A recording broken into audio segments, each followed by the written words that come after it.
Hello friends, pre stress concrete के lecture 2 में आपका स्वागत है।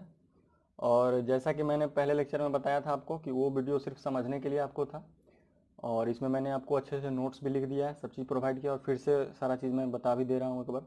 ठीक है, तो सबसे पहले हम लोग देखते हैं कि प्री स्ट्रेस कंक्रीट में IS कोड जो यूज करते हैं हम लोग, IS 1343 1343 1980। इसमें हम लोग को जनरल इन्फॉर्मेशन दिया गया है कि कौन सा कंक्रीट, कौन सा स्टील, किस तरह का यूज करना है, वो सब। और IRC 2000 में डिजाइन क्राइटेरिया दिया हुआ है। IRC Indian road Congress highway में भी यूज होता है, उसमें डिजाइन क्राइटेरिया दिया हुआ है प्री स्ट्रेस कंक्रीट का भी। ठीक है, तो प्री स्ट्रेस का मतलब इनिशियल लोड, मैंने बता दिया था कि क्या होता है इनिशियल लोड। एक्सटर्नल लोड के आने से पहले, यहाँ मैंने हिंदी में लिख दिया है कि एक्सटर्नल लोड के आने से पहले जो लोड हम लोग लगाएंगे, जो कि आने वाले लोड के अपोजिट नेचर का होगा।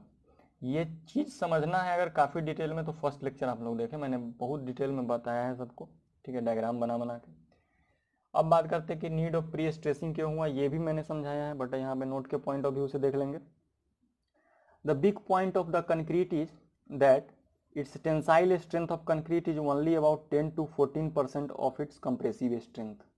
मैंने बताया था कि कंक्रीट कंप्रेशन में बहुत अच्छा होता है, और ये आप पढ़े भी हुए पहले से, लेकिन टेंशन में बहुत वीक होता है। टेंसाइल स्ट्रेंथ उसका सिर्फ 8 से 14% होता है कंप्रेसिव स्ट्रेंथ का। ठीक है, तो इससे होता क्या है कि फ्लेक्सर मेंबर में, जैसे बीम हो गया आपका, स्लैब हो गया, वो सब फ्लेक्सर मेंबर होता है। फ्लेक्सर मेंबर के ऐसा मेंबर जो बेंडिंग मोमेंट के इन्फ्लुएंस में आ चुका है। ठीक है, तो फ्लेक्सर मेंबर में क्या होगा कि क्रैक्स डेवलप हो जाते थे। क्रैक्स क्यों होता था डेवलप? क्रैक्स डेवलप हो जाता था क्योंकि नीचे का जो एरिया इफेक्टिव तो है नहीं, तो वहाँ पे क्रैक्स डेवलप हो जाता था। ठीक है, क्रैक थ्योरी ही है पूरा, WSM LSM में हम लोग पढ़ते हैं। तो लोडिंग लगता नहीं है कि शुरुआत में ही जो है क्रैक्स डेवलप हो जाता है। So to prevent such crack, compressive forces can be suitably be applied in the perpendicular direction, either concentrically और इसेंट्रिकली। मैंने जो कल आपको बताया था, एक मिनट में वो दिखा दूं आपको।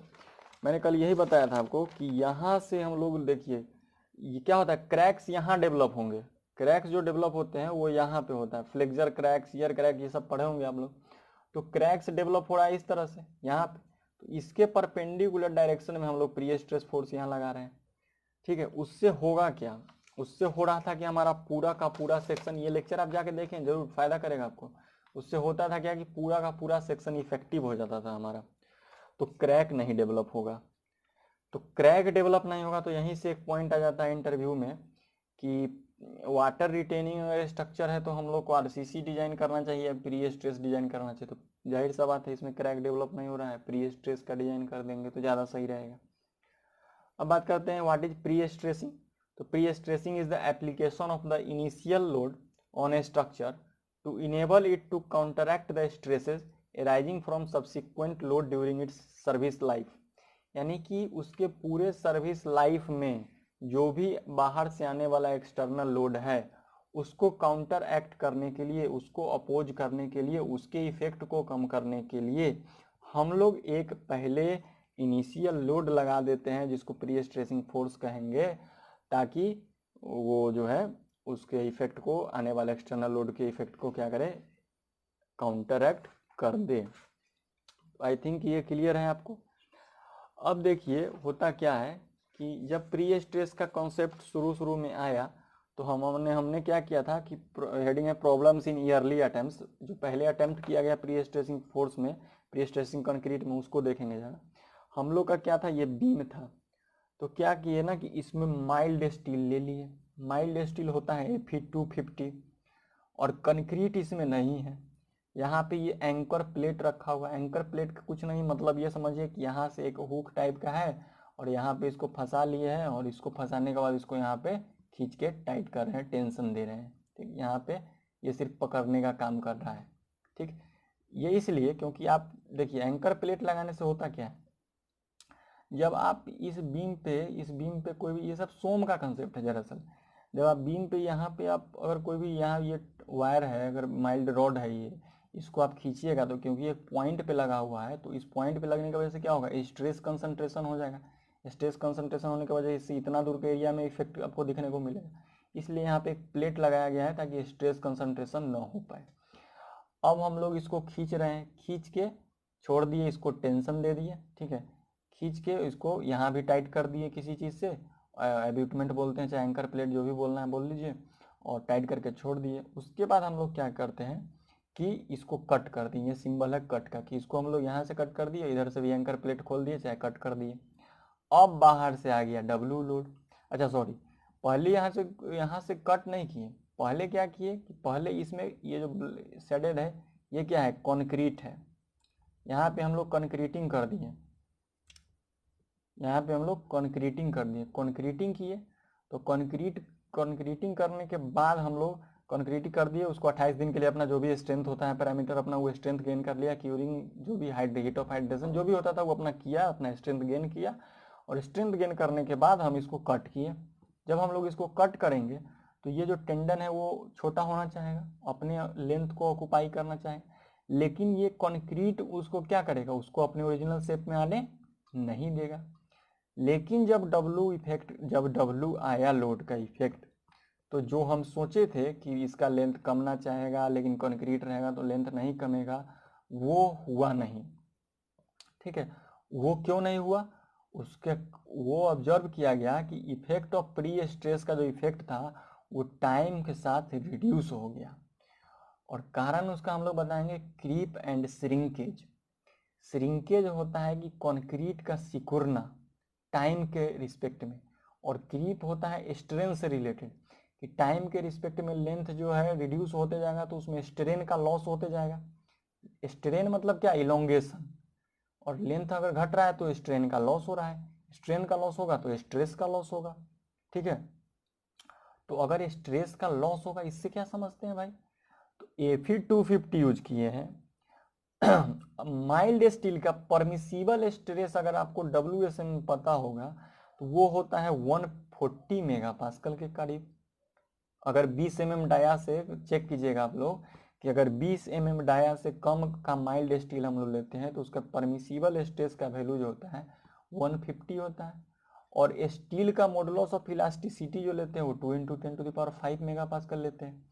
तो मैक्सिमम ओरिजिनल टेंसाइल स्ट्रेन जो होगा स्टील में वो कितना आ रहा है, 0.0007, यानी कि बहुत नेग्लिजिबल है, स्ट्रेन का लॉस हुआ, ये स्ट्रेन जो है ये बहुत कम है। और जो टोटल, ये तो स्ट्रेस हमने निकाला माइल्ड स्टील का, स्ट्रेन लॉस नहीं, ये तो स्टील हमने निकाला माइल्ड स्टील का, लेकिन ये ऑब्जर्व किया गया कि जो स्ट्रेन का लॉस हुआ इलास्टिक शॉर्टनिंग के वजह से, क्रीप के वजह से, श्रिंकेज के वजह से, वो भी दरअसल 0.007 के आसपास में था। और ये रेसिड्यूअल स्ट्रेन क्या है, रेसिड्यूअल स्ट्रेन नेग्लिजिबल। इसको अगर फील करना है तो फील हम आपको करवाते हैं कि मान के चलिए कि आप 250 यूज किए माइल्ड स्टील, या 415 ही यूज किए, 250 का ही यूज किया गया था पहले।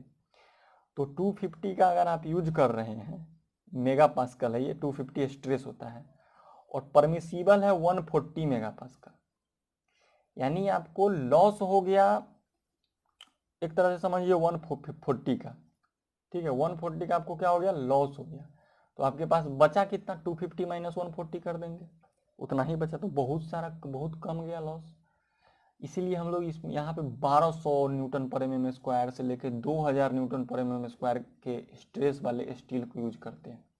इस प्रॉब्लम से अगर हमको क्या करना है, अगर दूर होना है तो हमको हाई स्ट्रेंथ स्टील जो है यूज करना पड़ेगा। और अगर हाई स्ट्रेंथ स्टील यूज कर रहे हैं तो वो भी तो सिकुड़ना चाहेगा बहुत तेजी से, मान लीजिए, तो उसके लिए कंक्रीट भी तो बहुत मजबूत वाला होना चाहिए। तो स्टील मजबूत क्यों चुन रहे हैं, ताकि स्ट्रेन का लॉस ना हो। और कंक्रीट मजबूत भी चुन रहे हैं क्यों, क्योंकि स्ट्रेन में लॉस ना हो।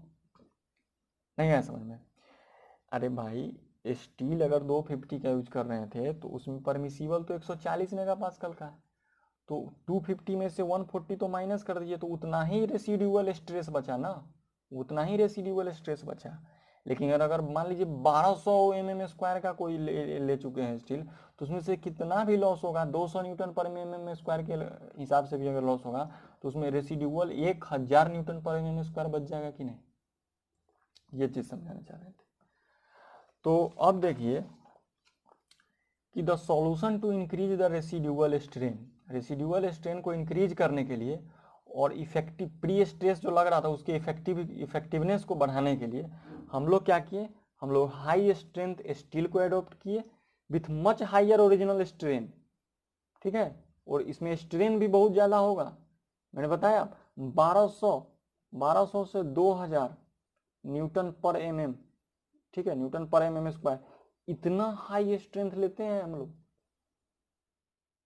और मैं आपसे कहूं अगर कि स्ट्रेंथ ऑफ कंक्रीट का बात करते हैं तो यहाँ पे हमको M10 M15 M20 M25 से काम नहीं चलेगा, हम लोग को M30 M40 M50 इस तरह का कंक्रीट लेना पड़ेगा। तो अब हाई स्ट्रेंथ कंक्रीट लेने से हुआ क्या, हाई स्ट्रेंथ कंक्रीट जब हम लोग लिए हैं तो उसके पास हाई रेजिस्टेंस टू टेंशन है। अरे 1200 न्यूटन पर mm स्क्वायर आप ही खींच दीजिएगा हाथ से। शियर में स्ट्रांग है, बॉन्ड में स्ट्रांग है। अब शियर बॉन्ड बियरिंग सब आप पढ़े हुए पहले से आरसीसी में, नहीं पढ़े तो मैं खुद पढ़ा दूंगा फिर आगे। बियरिंग में हर चीज में वो क्या हो गया, मजबूत हो गया। श्रिंकेज क्रीप का जो प्रॉब्लम था वो दूर हो गया। तो इसलिए हम लोग क्या किए कि हाई स्ट्रेंथ कंक्रीट और हाई स्ट्रेंथ स्टील को यूज किए, M30 M40 इस तरह का, ठीक है। तो pre stressing method pre tensioning system है और एक होता है post tensioning system. Pre tensioning मतलब पहले टेंशन देंगे, पोस्ट टेंशनिंग बाद में टेंशन देंगे। ये सब चीज मैं समझाऊंगा, अभी बस नाम से आप सिर्फ इसका क्या निकाल सकते हैं कंक्लूजन वो देखिए कि प्री टेंशनिंग मतलब यहाँ पहले टेंशन देने का काम कर रहे थे। जैसे यहाँ पे क्या कर रहे थे हम लोग, कंक्रीटिंग यहाँ नहीं किए थे, पहले यहाँ टेंशन दे रहे थे, बाद में कंक्रीटिंग यहाँ कर रहे हैं, तो प्री टेंशनिंग ही कर रहे हैं यहाँ पे बेसिकली। आपका कंसेप्ट क्लियर होना चाहिए क्योंकि मैं बहुत डेप्थ में आपको पढ़ा रहा हूं अभी। प्री टेंशनिंग सिस्टम में M40 कंक्रीट यूज होता है, एकदम रट लीजिए इसको कि प्री टेंशनिंग M30 और M40 मैंने पहले भी एग्जांपल दिया और यही एग्जांपल सिर्फ यहाँ आपको याद रखने के लिए दिया कि प्री टेंशनिंग में M40 कंक्रीट यूज होता है, पोस्ट टेंशनिंग में M30 कंक्रीट यूज होता है। क्यों याद रखना है, क्योंकि गेट 2005 में ये आ चुका है, 1 मार्क्स में चेक कर सकते हैं। क्या है एडवांटेज प्री स्ट्रेसिंग का, प्री स्ट्रेसिंग से हमको एक फायदा मिला था कल के लेक्चर में, मैं बार बार कह रहा हूँ कि कल का लेक्चर आप एक बार जरूर देखिए। कल के लेक्चर में मैंने समझाया है कि कैसे फुल सेक्शन यूटिलाइज हो जाता है, ये कल के लेक्चर का नोट्स है। फुल सेक्शन यूटिलाइज हुआ, क्रैक नहीं बना, लिक्विड रिटेनिंग स्ट्रक्चर में यूज कर सकते हैं इसको, लार्जर स्पान के लिए इसको यूज कर सकते हैं स्मॉलर क्रॉस सेक्शन को रखते हुए, डिफ्लेक्शन कम आया इसमें। लार्जर स्पान करने का मतलब क्या कि L/D रेशियो जो पढ़ते थे आरसीसी में 10 से 12 लेते थे WSM LSM में, वो यहाँ पे प्री स्ट्रेस में L/D रेशियो जो लेंगे वो कितना लेंगे, 45 के आसपास है। L/D रेशियो बढ़ गया, यानी कि लंबा स्पेन आप बना सकते हैं, लंबा लंबा ब्रिज आप बना सकते हैं प्री स्ट्रेस कंक्रीट का यूज करके। सब मैं बताऊंगा आगे, अब चलते पढ़ते चलिए बस। तो मैंने इसको नोट्स में लिख दिया है कि भाई एग्जाम में तो देना है, आपको लिखना है। द सेक्शन रिमेन अनक्रैक्ड, सेक्शन अनक्रैक्ड रहता है। क्यों अनक्रैक्ड रहता है भाई, क्योंकि नीचे भी हम लोग कंप्रेशन ही लगा रहे हैं, ऊपर तो ऑलरेडी कंप्रेशन है ही, बेंडिंग के वजह से ऊपर तो ऑलरेडी कंप्रेशन, नीचे ऑलरेडी टेंशन है ही, लेकिन अब हम लोग प्री स्ट्रेसिंग जो लगा रहे हैं वो भी ऊपर से क्या लगा रहे हैं, कंप्रेशन ही लगा रहे थे। ऊपर भी कंप्रेशन नीचे भी कंप्रेशन, इसलिए अनक्रैक्ड रह गया था। अनक्रैक्ड रहेगा तो ड्यूरेबिलिटी बढ़ जाएगी। Full section of concrete can be utilised,